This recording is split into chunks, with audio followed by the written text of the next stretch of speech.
Well, happy May. It is a beautiful weekend here in the Bluegrass. Happy Derby Day, if that's something that means something to you. Yesterday was gorgeous. I know I got a little too much sun just walking around the park all afternoon. All right, so we are kicking off a new month here with a new theme, Holy Uprising. Not just one holy, two holies. Two kinds of holies, too. So civil rights lawyer and author Michelle Alexander says that a true revolution of values is required in this country. Not simply a political revolution, but also a moral and spiritual revolution that will birth a new, more inclusive, compassionate, and equitable America. We are in the midst of a holy reboot, a love revolution. And as consciousness evolves, we are being called forth into not only this political revolution, but also a spiritual revolution. I couldn't agree with Michelle Alexander any more that we have to approach this from a holistic way and look at what our spirituality and our values have to do with the fabric of our country. A holy uprising is occurring. It is time to rise up and stand as love, for love.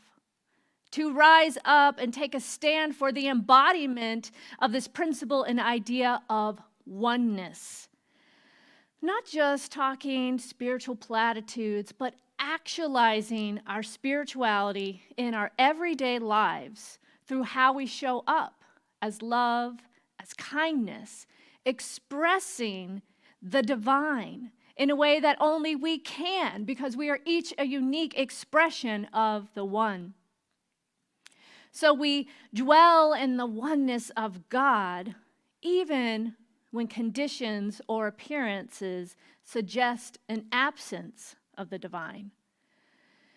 In our spiritual communities, we cannot merely gloss over the genuine issues of the world today. We can't hide behind our spiritual talk until the storm passes.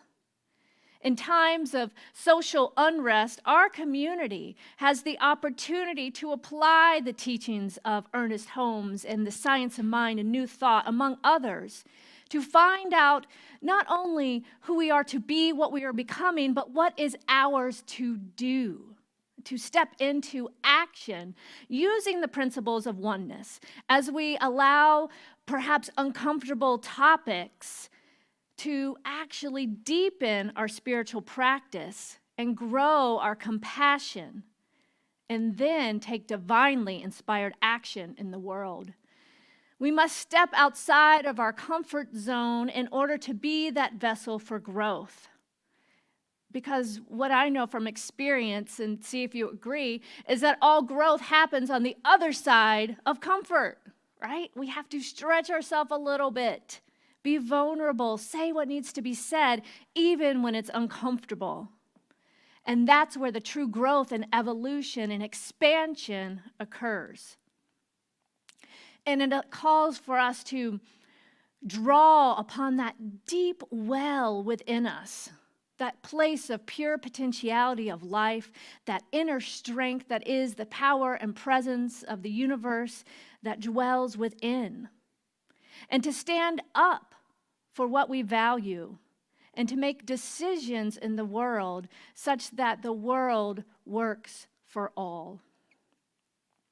We were just talking in the Essential Ernest Holmes class this past week that I'm currently facilitating, and we were talking a little bit about social justice and activism and spiritual activism, and this idea that can seem kind of like a paradox, right? In one way, we read a quote about Ernest Holmes really talking about how peace starts from within, and how we do our work is just finding that inner peace, and that's all we control. All we can really control is our own experience, right, in our own lives.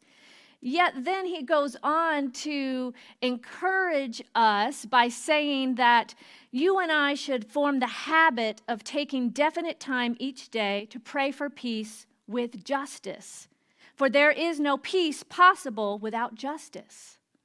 And that's an Ernest Holmes quote, right? And what are we hearing on the cries of the street right now? No justice, no peace, no justice, no peace.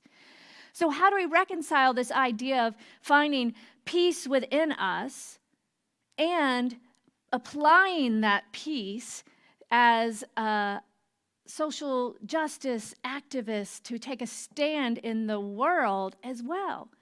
And it can seem kind of contradictory, but what I also know is that all spiritual growth and evolution kind of resides in that paradox. It kind of resides in it's not always a clear answer, right? Do this.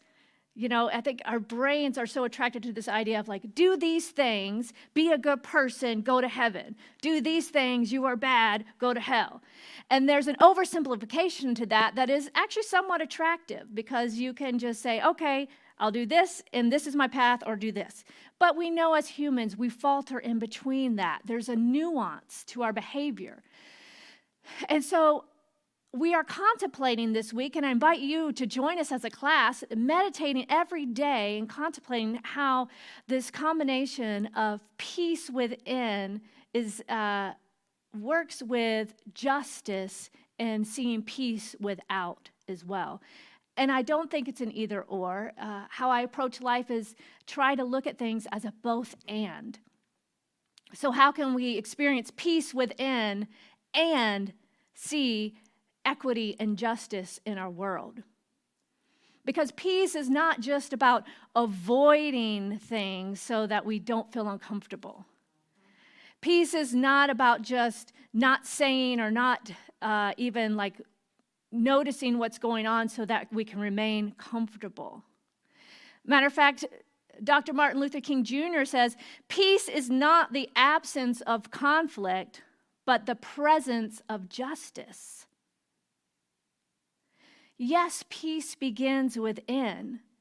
Yet if we were to simply remove ourselves from any conditions or circumstances of the world, like avoiding what's actually occurring in our society or avoiding the news in order to not disrupt our own peace, we are missing that opportunity to grow and to be of service to the greater expansion, the greater soul evolution, holy reboot, love revolution, whatever you may want to call it. So this month, we are looking at this idea of a holy uprising. And our topic today is the adventure called life. And we get to look at how we can say yes to every holy opportunity and move beyond our comfort zone, step into vulnerability in order to expand and grow not only our own awareness, but the evolution of our collective consciousness. So I want to look at this word adventure. When we look at the kind of root of adventure, we see synonyms such as risk or taking a chance.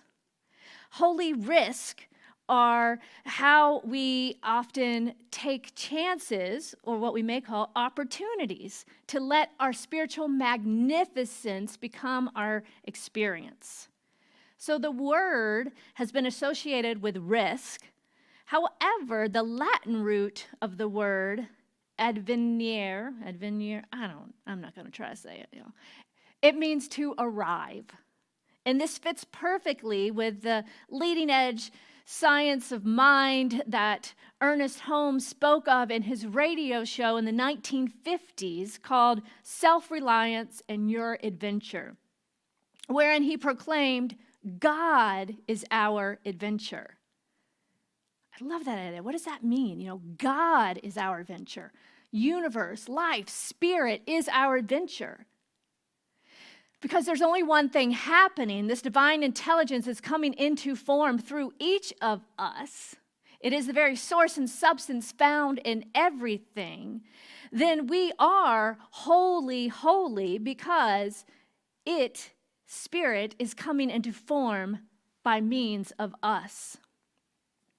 Deepak Chopra says, every day our actions exist on the cutting edge of evolution, the frontier where the mind is caught between caution and curiosity.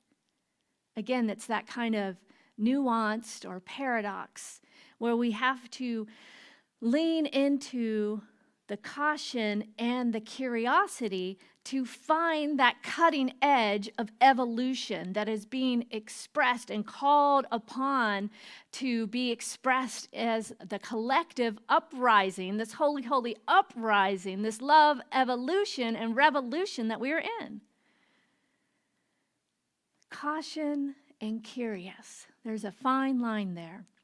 And that is where this evolution is occurring. You know, it's easy, I think, when we think of the adventure of life.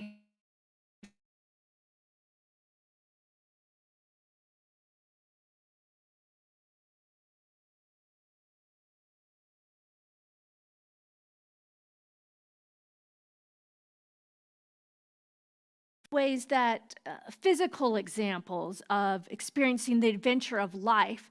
But as I took it deeper, I started to realize that for me, at least, the real adventure of life comes in the willingness to step out of my comfort zone in the area of vulnerability and deep connection. That inner strength that comes from truly being willing to allow ourselves to be seen authentically and to see another. The bravery and the courage it takes to apologize, to see something from another person's perspective, to admit when perhaps we are wrong or misspoke, to admit things we may have done or said in the past, knowing that we have evolved in our consciousness and are not that same person, but not to judge or feel shamed about that. To say what needs to be said, to speak up, to share your voice, and be willing to investigate your interior world and question your own beliefs and ideas. These are all ways that we draw upon that inner strength, that source from within, to demonstrate the true adventure of life, just between caution and curiosity, such that we can experience a deeper connection. And to me, that's where I want to explore today, this area, this adventure of life that occurs when we are brave, when we are curious, we are courageous, not just to hike the mountain peak or speed down a hill on our bike, but to be witnessed and to witness another. Brene Brown, who is like the expert on this subject, right? She is a shame researcher, and she's brought so much to the world conversation around vulnerability. And she says, the difficult thing is that vulnerability is the first thing I look for in you, and the last thing I am willing to show you in me. In you, it's courage, it's daring. But in me, it's weakness. Does anyone relate to that idea? Not only about vulnerability, but there's other things that we can see in others and honor in them and think how brave and how admirable it is. Yet for us, it can still feel like a weakness because we're still running that shame cycle and wanting to hide certain parts of ourselves in order to look good, in order to, be perceived in a certain way. And often it's our own inner critic or perfectionism or fear of what other people may think that hold us back from experiencing the true adventure of life that is available when we are willing to authentically connect. I was reading a blog and like a parenting site, and it was, to me, it's the perfect example of this idea of vulnerability and connection. So the story goes that a parent was hosting a little sleepover for her 10-year-old daughter. And she noticed as the girls were kind of gathering around near the end of the night watching a movie that one of the girls was feeling kind of shifty and uncomfortable. And then finally she kind of took a deep breath and she went into the room where all their stuff was, dug through her bag, comes back, sits with her friends, and has this kind of tattered blanket with her. Well, she comes in and she kind of then cozies up, and the mother notices how this girl's body relaxes and she feels comfortable. And then the girls kind of notice it and they're like, "What's that?" And she, in that moment, experiences extreme courage and vulnerability. She kind of sits up tall, clears her throat, and says, "This is my lovey. My mom's friend gave it to me as a newborn. I sleep with it every night. It's become, falling apart, but here is where my grandmother stitched some new cloth on for me a few years ago," and starts telling the story of her lovey. And the other girls kind of peek up, and there's no laughter, there's no teasing, there's no judgment. Instead, in that moment, one by one, the girls go to the room, dig through their bags, bring out their own loveys, whether it be a stuffy or a blanket, and begin to tell the stories of their loveys that they've had for these 10 years. And in that moment was not only the courage to share something with their friends at that tender age where it might not be cool to have a stuffed animal anymore at a slumber party. But yet within each of those girls is still that little girl that is just seeking to be seen and loved and heard. And the bravery of one child to get her lovey and to tell its story allowed the other ones to be proud and have the courage to get their loveys and tell their stories. So this is what I think we're being called to in the world today, to no longer hide certain parts out of shame or out of fear what other people think, but to step into this adventure of life by being courageous, by showing all of ourselves in order to be seen and to be loved. And as we do that, yes, there will be criticism. Yes, there will be judgment, because that's just the human nature. But as we stand tall in our own self-reliance, in our own self-confidence, letting go of what other people think, we can be the one, just like that brave little girl, to take that step forward, to move the collective forward into a new environment of courage and vulnerability and curiosity, so that we can become more connected and begin to actually experience the spiritual ideal of oneness, this truth that we are all interconnected, that we need one another. Yet if we're all hiding in shame various parts of ourselves, it's going to be a lot harder to come together for this holy, holy uprising, when there's judgment and shame and fear and doubt. A holy, holy uprising is occurring within each of us as the evolution of consciousness reminds us that our individual liberty is intertwined with the collective liberation of all beings.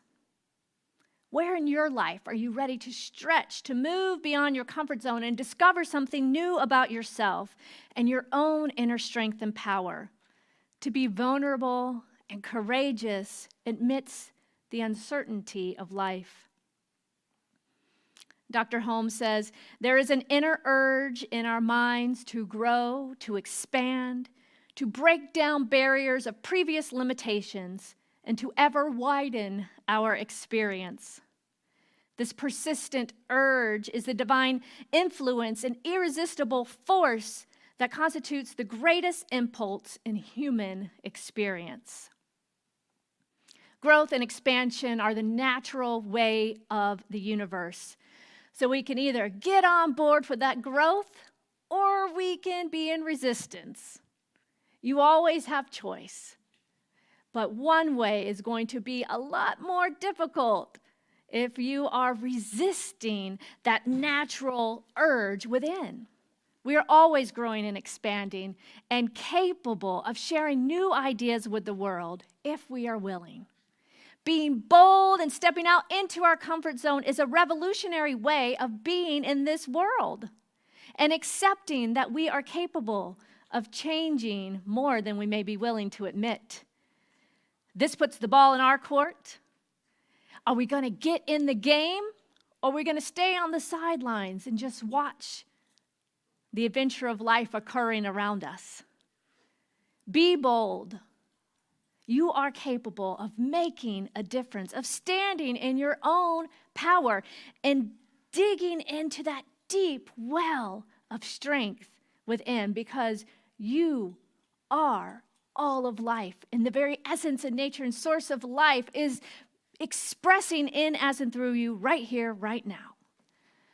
The inner adventure is finding that power, that God within, and silently communing in our own spiritual practice in order to expand this to all. The adventure begins and ends in consciousness. And every day we have the opportunity to find and experience the divine in new ways. The one infinite reality is ever evolving into a greater expression.